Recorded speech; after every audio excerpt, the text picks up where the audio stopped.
충남 지역 당원 동지 여러분 반갑습니다. 그리고 대전 시민 여러분 고맙습니다. 또 우리 충청도에서 오신 분들 반갑습니다. 민주노동당 대선 예비 후보로 이 자리에 서게 되니까 감개가 무량합니다. 사실 미처 생각하지 못했는데 우리 존경하는 권영길 후보님 말씀을 들으니까 어릴 때 생각이 났습니다. 대전 형무소 그렇습니다. 제가 초등학교 들어가기 전 5살 때 6살 때 부모님 손잡고 대전 형무소 여러 차례 왔다 갔습니다. 부산에서 열몇 시간 걸리는 기차 타고 서울 서대문 형무소도 가봤지만은 대전 형무소는 그 당시에 제가 어릴 때 기억에도 하도 운동장이 넓어가지고 제가 본 땅 중에 제일 넓은 땅으로 보였던 기억이 납니다. 제 사랑하는 가족이 국가보안법으로 감옥에 있었기 때문입니다. 그로부터 30년이 지나서 제가 또 국가보안법으로 청주교도소에 있을 때 바로 그 제가 5살, 6살 때 면회 갔던 그분이 이번에는 또 저를 면회 왔습니다. 한 가족이 대를 이어서 수십 년에 걸쳐서 국가보안법으로 서로 면회 가고 오고 그러면서 세월이 흘렀습니다. 그 국가보안법 지금 아직도 있습니다. 지금 우리들이 또는 우리 형제가 우리 자식이 그 국가보안법으로 또 들어갈 수도 있습니다. 무엇이 변했습니까? 내년이면은 이 나라가 이 정부가 세워진 지 60주년이 되는 해입니다. 무엇이 변했습니까? 제가 지난주에 대구 토론회를 앞두고 그래도 자료라도 읽고 가야지 하고 공부를 하고 있는데 충청도에서 온 한 통의 전화를 받았습니다. 제 동생입니다. 과거에 80년대 초에 서울 영등포 기계공고에서 전기영접을 배우면서 만난 사람인데 의형제를 맺어서 그때부터 지금까지 동생입니다. 그 친구 그때 배운 영접으로 바로 취직을 했습니다. 25년이 지났습니다. 지금도 영접공입니다. 한때 민주노총 조합원이었지만은 결국 위장폐업에 맞서 싸우다 정리해고되고 말았습니다. 지금 민주노동 당원입니다. 나이가 저보다 3살 어린데 25년째 정기용접하고 있습니다. 저한테 전화가 온 것은 어렵게 말을 꺼내기 위해서였습니다. 아들이 공고를 졸업했는데 몇 달이 지나도 일자리를 못 구하고 있다. 국회의원이 형이 하나 구해달라고. 인생 일대 처음이자 마지막의 부탁이다. 이렇게 얘기를 했습니다.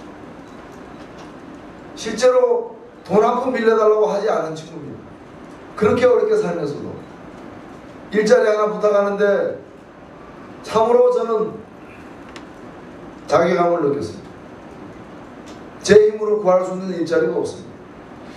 한나라당식으로 열린우리당식으로 하면 10개라도 구할 수 있었겠지요.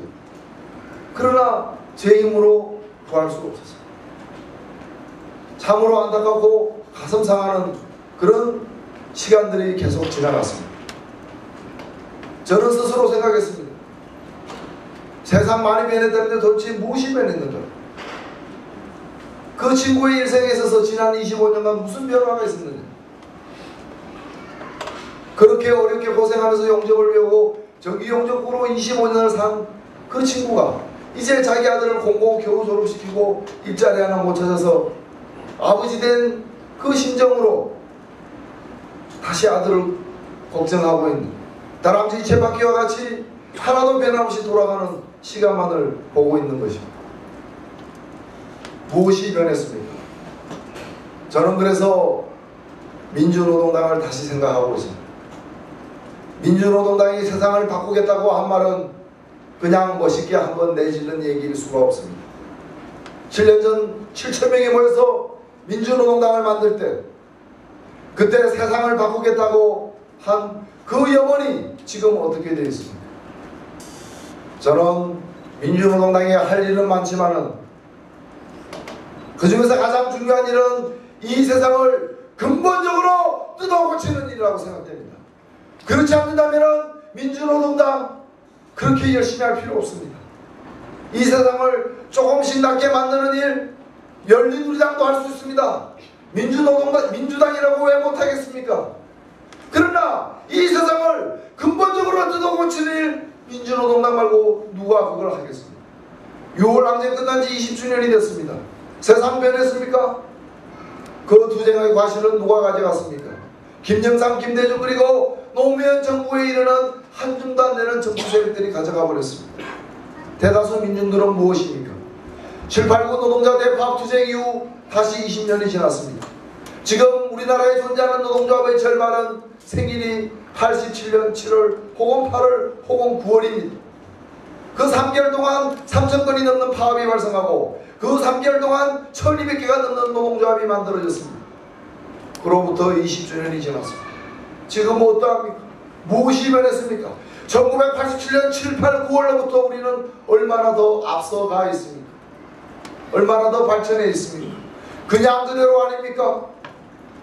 그래서 민주노동당이 필요한 것입니다. 그래서 민주노동당이 소중한 것입니다. 이번 대통령 선거 단순히 노무현의 5년을 평가하는 자리가 아닙니다. 그냥 우리도 당 좀 컸으니 대통령 한번 돼보겠다고 나서는 게 아닙니다. 저는 이미 얘기했습니다. 대통령 후보로 되는 그 경쟁을 쌓기 위해서 이 선거에 나온 것이 아니라고 얘기했습니다. 저는 대통령에 당선되기 위해서 출마를 했습니다. 민주노동당 역사상 최초의 대통령이 되겠다고 나섰습니다. 여러분,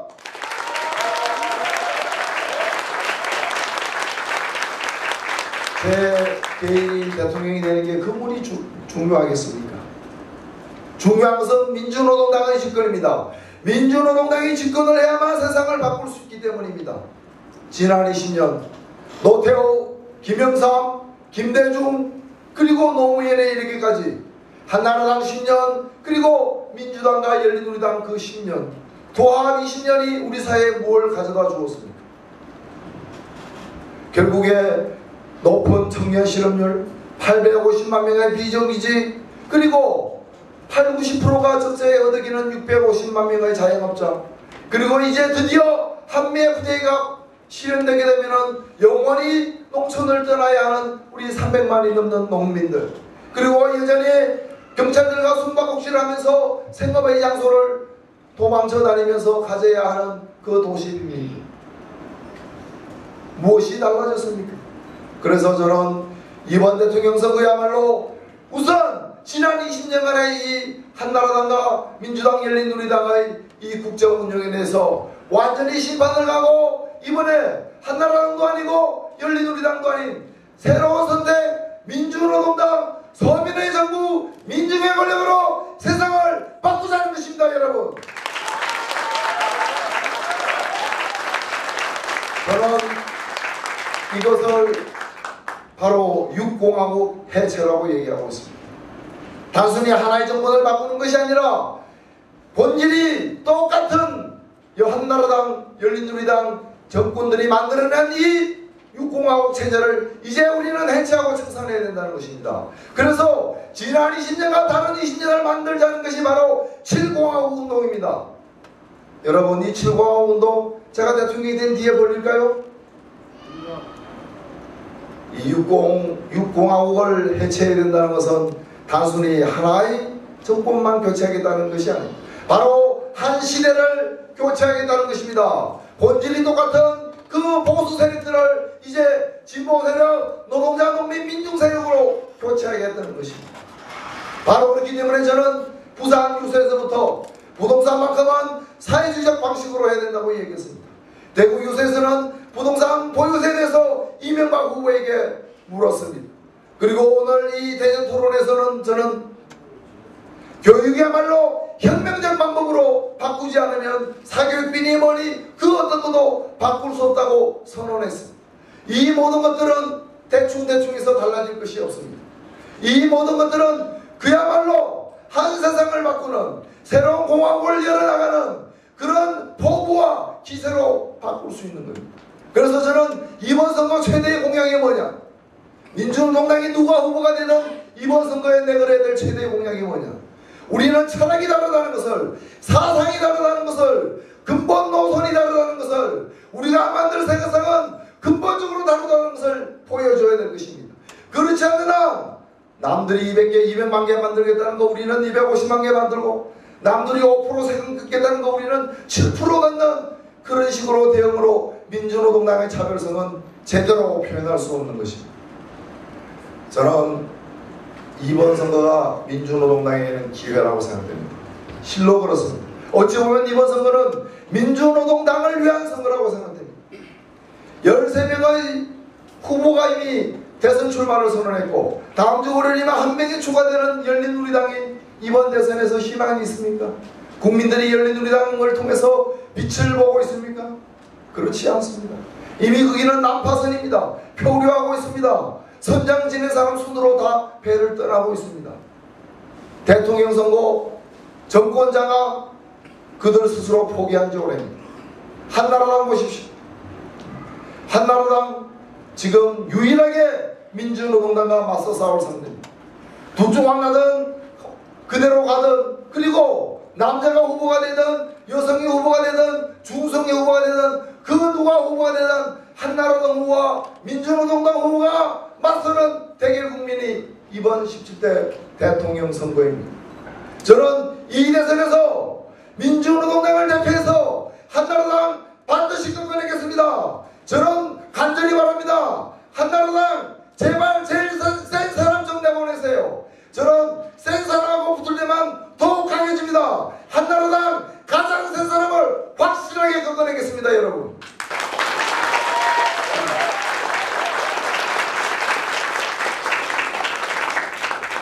우리가 한나라당을 끊어내고 제6광옥을 해체하고 한 시대의 흐름을 바꿔내기 위해서 우리 스스로도 바꿀 수 있어야 합니다.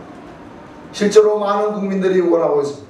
아직도 민주노동당을 따뜻한 시선으로 쳐다보고 있는 많은 국민들은 그 말은 좋은데, 그 말은 옳은데 너희는 좀 안 바꾸냐, 이런 얘기를 하고 있습니다. 모든 사물은 변화하기 마련입니다. 특히 조직에 있어서 스스로를 혁신할 수 있는 정당은 바로 진보정당밖에 없습니다. 민주노동당은 진보정당답게 스스로 뼈아픈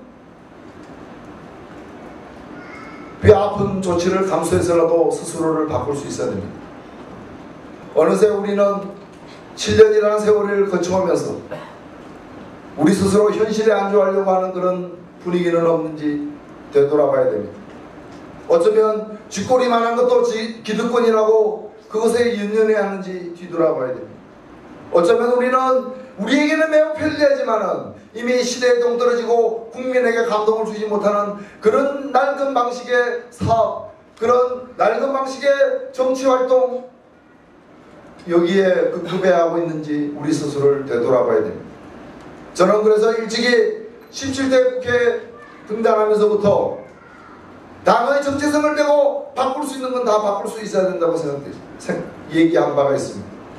그리고 비정규직 투쟁, 법안 하나 막는 투쟁으로 가지 말고, 그리고 비정규직들 동지들 싸우고 있는 데 가서 힘내라고 응원하는 그런 사업으로 끝내지 말고, 우리 모든 전 지역위원회가 비정규직센터로 바꿔가지고 비정규직 사업을 민주노총의 사업이 아니라 당의 사업으로, 당의 일상 사업으로, 대중속을 파고드는 사업으로 벌려야만 비정규직 사업을 제대로 하는 것이라고 얘기하기도 했습니다. 지난 2년 혹은 3년을 되돌아볼 때 참으로 안타까운 점들이 한두 가지가 아닙니다. 그러나 이 모든 것은 특히나 저를 비롯해서 당의 책임이 많은 사람들의 책임이지 어느 한 사람의 책임은 결코 아닐 것입니다.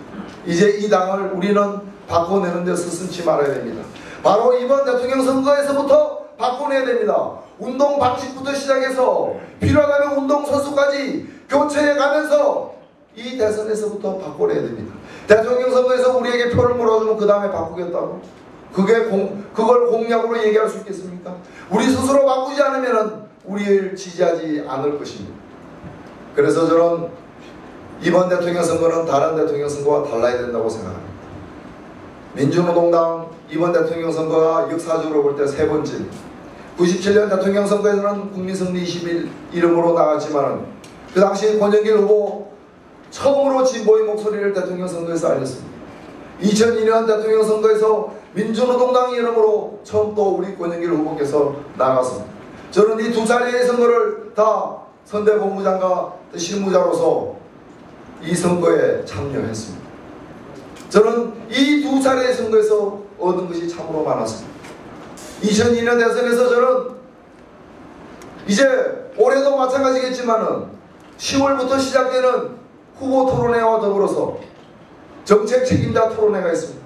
다른 당은 제1정조위원장, 제2정조위원장 분야별로 나눠서 나가지만은 민주노동당에서는 사람도 별로 없다 보니까 제가 팔방민처럼 도맡아 나갔습니다. 2002년 그 대통령 선거 정책 책임자 토론회에서 그 당시에 많은 국민들이 민주노동당이라는 정책을 처음 구경했습니다. 그때 시청자들 속에서, 네티즌 속에서 만들어진 단어가 무엇입니까? 바로 노회찬 신드롬입니다. 저는 정책에 관한 한, 정책 토론에 관한 한, 특히 다른 당 결을 완전히 달리하는, 본질을 달리하는 그런 다른 당 후보들과 그런 다른 당 정책과의 실전에 있어서 수많은 전투를 거쳐왔습니다. 이미 검증되었습니다. 저에게 이번 대통령 선거에서도 또 정책 책임자 토론에 나가라고 제발 그렇게 말씀하지 마십시오. 저는 이미 그 5년 전에 졸업한 사람입니다. 그렇지 않습니까, 여러분?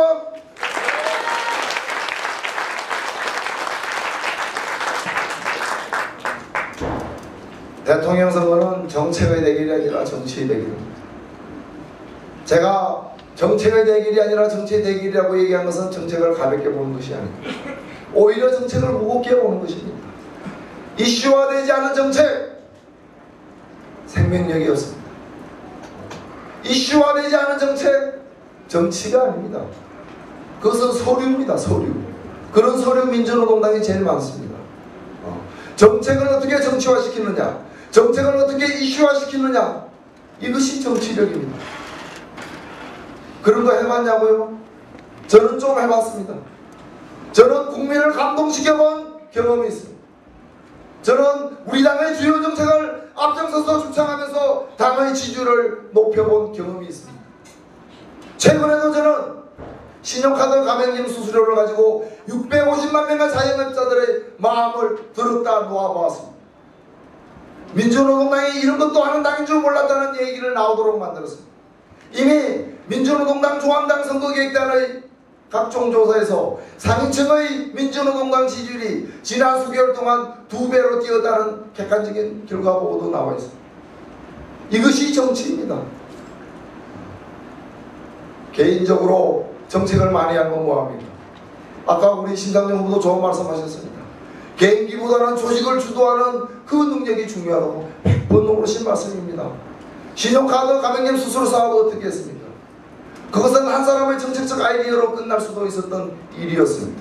그러나 그 사업을 모든 지역에 내가 받았고 모든 지역에 내가 대중속으로 들어가고 평소 만나기 힘들던 자영업자들을 그렇게 많이 만나내면서 그렇게 좋은 관계를 새롭게 맺어가면서 그리고 70만 60만 명 하는 그런 거대 자영업자 조직들을 갖다가 당 주위로 몰아내면서 그래서 그 속에서 민주노동당만 믿는다는 얘기가 나오고 앞으로도 이런 유의 사업은 다른 것을 통해서라도 민주노동당과 함께하겠다는 얘기를 만들어내는 이제 우리는 어디 가서 민주노동당은 한나라당보다도 열린우리당보다도 민주노동당이야말로 자영업자의 진정한 벗이라고 자신있게 누구나 얘기할 수 있도록 만들었습니다.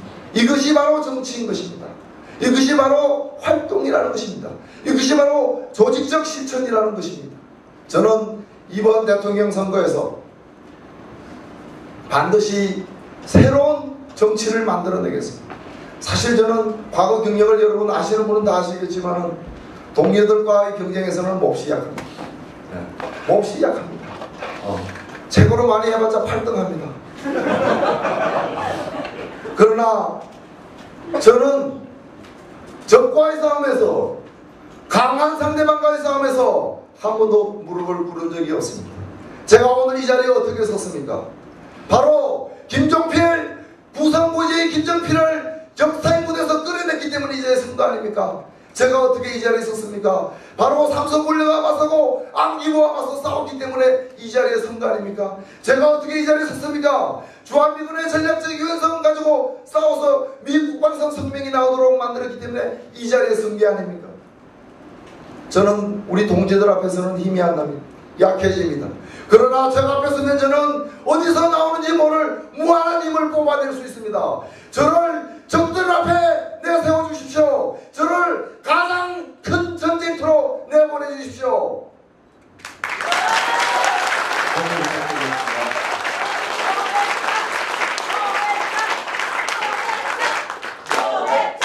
네. 대전 충남 동지 여러분, 선거 이제 6개월 채 안 남았습니다. 칼을 갈아야 됩니다. 칼을 갈지 않고 전쟁터로 나가는 장수는 없습니다. 우리 이 몸차림 그대로 나가서는 안 됩니다. 마음을 다잡아야 됩니다. 당을 혁신시켜야 됩니다. 뭔가 확실히 잘못된 게 있다면 과감하게 드러내면서 이건 아니다 싶은 거 있으면 완전히 접어두면서 전쟁터로 나가야 됩니다. 여러분, 노회찬과 함께 가장 큰 전쟁터로 나갑시다. 노회찬과 함께 민주노동당의 승리를 만들어냅시다. 노회찬과 함께 노동자, 농민, 민중의 세상을 만들어냅시다. 여러분,